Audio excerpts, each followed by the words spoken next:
నయనతార మంచి మంచి కంటెంట్ ఉన్న మూవీస్ చేస్తూ ఎక్కువగా లేడీ ఓరియంటెడ్ రోల్స్ని ప్రిఫర్ చేస్తూ తన చక్కని నటనతో లక్షలాది మంది అభిమానాన్ని సొంతం చేసుకుని లేడీ సూపర్ స్టార్గా తనకంటూ ప్రత్యేకమైన గుర్తింపును సంపాదించుకున్నారు. అయితే నయనతార త్వరలోనే మరొక తెలుగు సినిమాతో అలరించడానికి సిద్ధమవుతున్నారు. స్టార్ చిరంజీవి గారి 157వ సినిమాలో హీరోయిన్గా నయనతార నటించబోతున్నారు. ఇప్పటికే నయనతార అలానే చిరంజీవి గారు కలిసి గాడ్ ఫాదర్, సైరా నరసింహారెడ్డి సినిమాల్లో నటించారు. అయితే ఈ మూవీని అనిల్ రావిపూడి గారు డైరెక్ట్ చేయబోతున్నారు. రీసెంట్గానే అనిల్ రావిపూడి గారు సంక్రాంతికి వస్తున్నాం సినిమాతో బ్లాక్ బస్టర్ సక్సెస్ అందుకున్నారు.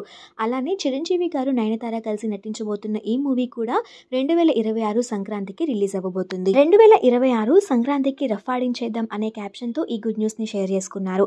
అలానే మెగాస్టార్ చిరంజీవి గారి కూతురు సుష్మిత కొణిదెల కూడా hearty welcome to you dear Nayan, this is going to be so much fun అనే క్యాప్షన్తో నయనతారకి గ్రాండ్ వెల్కమ్ చెప్పారు. వచ్చే సంక్రాంతికి రాబోతున్న ఈ మూవీ మంచి సక్సెస్ అవ్వాలని మనం కూడా కోరుకుందాం.